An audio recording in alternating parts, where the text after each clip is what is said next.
मित्रांनो, जालना जिल्ह्याची निर्मिती 1 मे 1981 रोजी झाली. परंतु आपल्याला माहिती आहे का, जालना जिल्ह्याची निर्मिती होत असताना नेमकं ही घोषणा कुठं झाली? तर माझ्या मागे जे आपण बघत आहात हे जालना शहरातील जुनं SDM ऑफिस आहे, म्हणजे उपविभागीय कार्यालय. तर मित्रांनो, हेच आहे जालना जिल्ह्यातील जिल्हा निर्मिती केंद्राचं जिथं उद्घाटन झालं आणि तिथं असं सांगण्यात आलं की आजपासून जालना जिल्हा हा नव्याने ओळखला जाईल. मित्रांनो, ही जी इमारत आहे ही निजामकालीन इमारत आहे. या इमारतीमध्ये पहिले न्यायालयाचं काम चालायचं.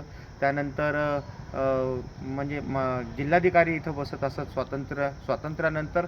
आणि त्यानंतर SDM म्हणजे उपविभागीय कार्यालय इथं बऱ्याच वर्ष चाललं. आणि आज ही इमारत ही रिकामी मोकळी पडलेली आहे. आता ही आपण इमारत बघा, ही संपूर्ण इमारतचा तुम्हाला परिसर मी दाखवत आहे.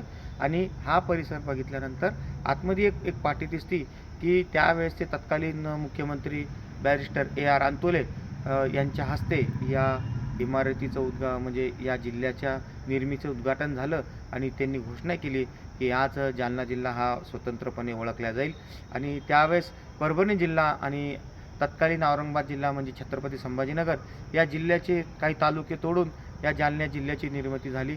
तर आजच्या घडीला जालना जिल्ह्यामध्ये जर 8 तालुके असेल आपण म्हणत, तर त्यामध्ये शहराचा म्हणजे प्रॉपर जालना हा एक तालुका आहे.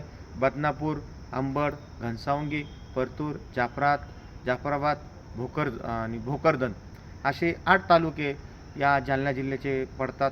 असा हा जालना जिल्हा निर्मितीचा आज 1 मे 1981 रोजी झालेला घोषणा. आणि आज 1 मे 2026 रोजी 45 वर्ष पूर्ण होत आहे.